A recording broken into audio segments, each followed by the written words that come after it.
नमस्कार, मैं मंजीत कुमार। एक चीज़ समझ में नहीं आ रहा है कि देश में चल क्या रहा है।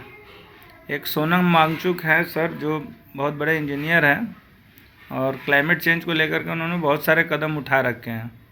एक आइस स्तूप का एक प्रोजेक्ट भी उन्होंने बनाया था लद्दाख में। 2020 में जब वो धारा 370 हटा था तो उसको लेकर के उनका कुछ इशू था, तो वो बहुत बार साइलेंटली अनशन पे भी बैठे, लद्दाख से पैदल दिल्ली गए। ठीक है, मांगों को पूरा नहीं किया गया। अब जो भी हो उसके बारे में हमको उतना नहीं नॉलेज है, लेकिन एक चीज़ ख़राब लगा है कि आप वैसे इंसान को सीधा जेल में डाल दिए हैं, तो ये गलत बात है। कार्रवाई कीजिए, जांच बैठाइए, समझाइए, मिलिए, कम से कम क्या बात है।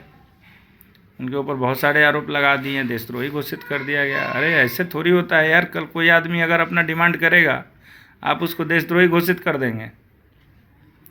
हर आदमी का अपना अपना डिमांड होता है।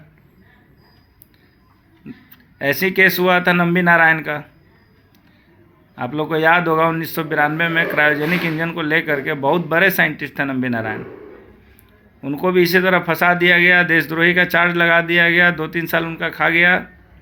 और बात वो नहीं है कि 2-3 साल खाया, बात ये है कि उनके जेल जाने के बाद इसरो का प्रोजेक्ट रुक गया, क्योंकि वो क्रायोजेनिक डिपार्टमेंट के हेड थे।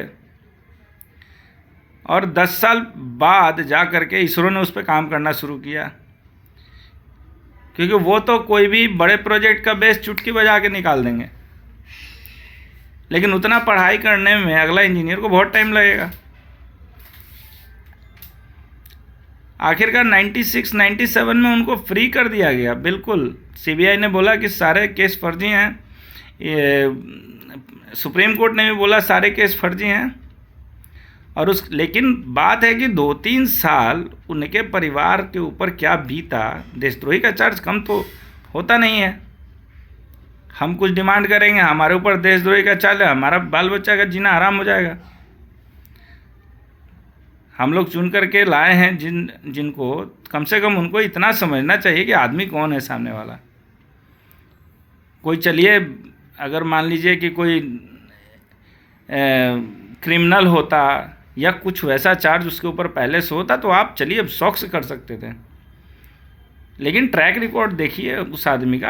आप डायरेक्ट कोई काम नहीं कर सकते हैं। नंबी नारायण वाली ही स्थिति आ गई है। अब ये मत पूछिएगा कि नंबी नारायण कौन है, जाइए अपना गूगल से सर्च करके देख लीजिए।